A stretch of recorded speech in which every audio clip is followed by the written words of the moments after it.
What is going on, everyone? This is skycedi. I'm Becky. And we wanted to show you what's in the camera bag 2020 edition.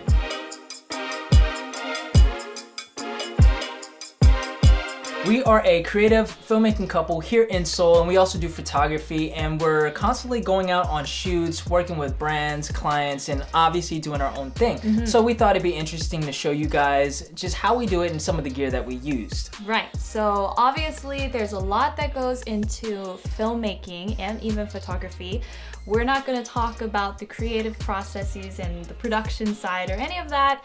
Today is just about the technical gear and equipment that is used when we're doing these shoots. And if any of you guys are interested in starting filmmaking or a YouTube channel or vlogging or anything like that, we think that this video will definitely be of value to you guys. Okay, so Cedric's gonna explain everything here for you guys. I'll take it away then. Bye. Bye, Bye babe. Bye. Okay, I think I'll need this right here. Okay, so it's natural to start with the main element of the camera bag, and that is the actual camera. So I actually shoot with two cameras, and one is recording right now. It's the Canon 1DX Mark II, and this camera I've had for a little over 2 years right now. It's a wonderful camera, DSLR. It shoots photography, and it does sports photography really well, but it also does video pretty well too. The only thing is it's a couple of years old, and I'm looking to upgrade to the Mark III, but as far as just pure performance, video-wise, it's still a great camera. So most of the videos that you have seen on this channel was shot with the 1DX Mark II. We've traveled with it. We've done most of the talking videos with this camera. Love it. The colors are beautiful. Now, there are a lot of limitations of this camera, which is why I am considering upgrading. If I don't get the 1DX Mark III, I will probably consider upgrading to a cinema line camera, but that's for a future video. Next camera is the Canon EOS R. This is a mirrorless camera. This is actually Canon's first full-frame mirrorless camera, and I recently picked this up. This camera is great because it is really good for pictures. It's good for video. It's not the greatest for video. I still like the picture quality of my 1DX better, but this camera is really good for vlogging because it does have a LCD screen that flips out, so you can compose yourself, you're able to see yourself. But this camera doesn't fail either with the colors. The picture image looks good. The only thing is the codec is okay, and it only records internally 8-bit, which is why I got an external monitor, the Atomos Ninja 5. Now, the Atomos Ninja 5 is great for not only playing back your footage, monitoring your footage in real time, but it also records, and it allows you to record out of, say, the Canon EOS R in 10-bit. So you get a little bit more information there, and then your picture quality will potentially be a lot better. You can manipulate the colors a little bit more, you can grade the footage and push it just a little bit more. Now let's talk lenses. I use 3 different lenses. What I have here is the Canon L series 24-70 f2.8. This is a all-around really good lens if you want to get wide shots because you got the 24mm, but then you can zoom in to 70mm for portraits if you're taking pictures, or if you just wanted to get tighter shots while doing video. Now, I got this for the EOS R mainly so that I can vlog with it, but the thing is I needed an adapter, which is right here, to mount to this camera because the EF mount only works for cameras like, say, the 1DX Mark II. So I needed this adapter, which works beautifully. The autofocus works great, no issues there. So very happy with this lens. The picture quality and the video quality is pretty good. I've noticed that the pictures do come out sharp. Maybe not as sharp as my 24mm prime lens, but definitely no complaints here. Next up is the 24mm EF L series lens f1.8, which is what we're filming on right now. It is a tack sharp lens. It's a couple of years old by now, but it's still a workhorse, weather sealed. You could take it out, shoot in the rain. You could shoot when it's snowing. You can even shoot when it's really, you know, the conditions aren't that great outside. It's just a workhorse of a lens, and I use it probably for, I want to say 60 or 70% of everything that I shoot. Most of the talking videos that you see are shot with the 24mm, and also a lot of the pictures that I take are with this this lens as well. I definitely recommend that if you're into photography or if you just want a solid wide angle lens that's not too wide but a solid prime, this is definitely the way to go. Next up, we have this beast right here. It's the Canon L series 70 to 200 millimeter f2.8. Now, this lens is a couple of years old as well, but it's still a great lens. As a matter of fact, this is the Mark II. The Mark III has been out for maybe over a year, but I'm still happy with this lens because not only can you get a lot of tight close-up shots, these are really good for portraits. So if you're into photography and you want to get into portrait photography,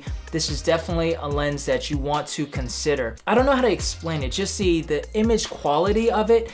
It may not be the sharpest lens. For example, if you're taking pictures, it's not like super sharp when you zoom in, but the overall image quality of this lens, especially with pictures, is beautiful. Okay, moving on to audio. Now, audio is very important when you're doing videos, and this is the Rode VideoMic Pro Plus. I have to be honest, this has been a great mic when it comes to like vlogging and running gun things, but you know, the audio quality of it is okay. I mean, there's a lot of people out there that live and die by this microphone. I think it's okay, but the good thing about this mic, not only is it light, when you plug it into the camera, it automatically turns on, and then when you turn the camera off, it automatically shuts off. So it conserves battery, because I can't tell you how many times with my previous mic I would just leave it on because I forget to turn it off. Also, you're able to charge the battery through a little port here, and so it's a rechargeable battery. And the beautiful thing about it is, I kid you not, I've had this mic for over 2 years, and granted, I don't use it all the time.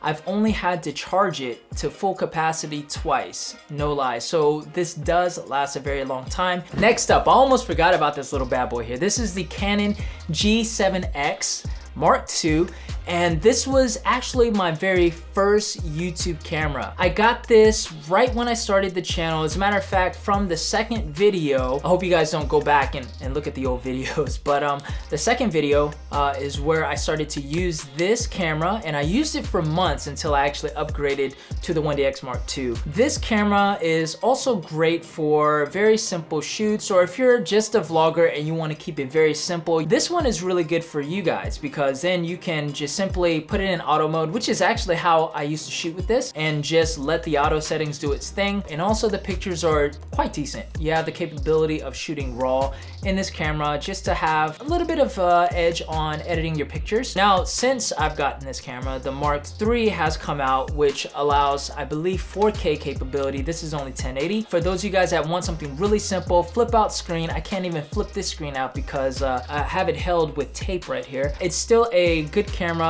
and the Canon colors are still pretty similar. The image quality obviously not as good as, you know, my pro level cameras. This right here is the Ronin S, and this is a stabilizer gimbal. It's electronic, and this is basically just a stabilizer for the camera.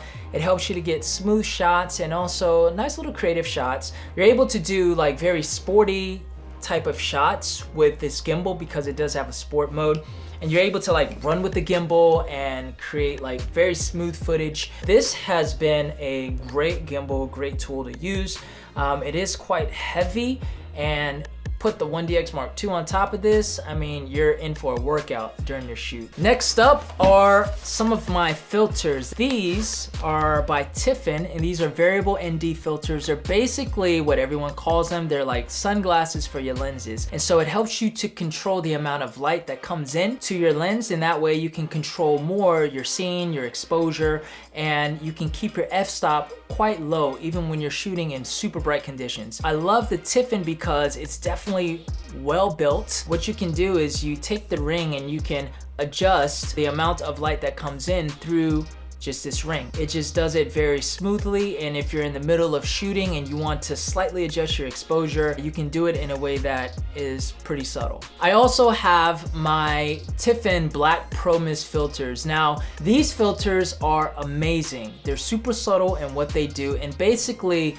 they give a little bit more of a softer feel to your image. Why would you want a softer image? Isn't cameras and isn't film these days all about the sharp look? Yes, but also it tends to look a little digital when the image is super sharp. And so what I've learned is by using the Black Chroma's filters, you're able to soften the image a little bit and give more of a filmic aesthetic to it. It doesn't look like film. It will never look like film, obviously, because it's a digital sensor, but this gives a nice little look to the highlights because it blooms the highlights and then it lifts the shadows a little bit. So I definitely recommend this. I'm using the 1/8 power. They go by 1/8, 1/4, 1/2, and I believe they have a whole stop. 1/8 is good because it's very subtle and it still gives your image a little bit less of a digital vibe. Next up, the hard drives. Now, these I usually carry with me because I am constantly recording large size footages, especially when I'm recording in 4K. I carry this lacy portable hard drive and it has the rubber on the side just in case you drop it or something like that. It's well protected. I use this to put all my raw footage into,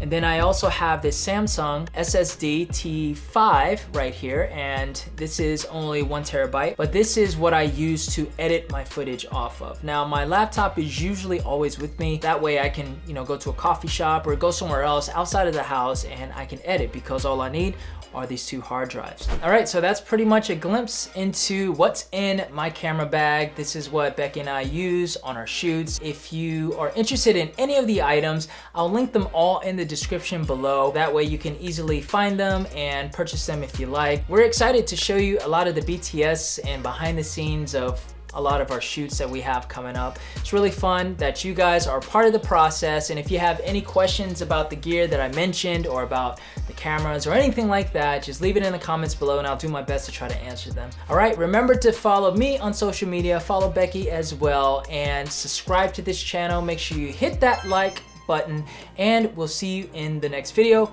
Remember to always seize the day. Peace.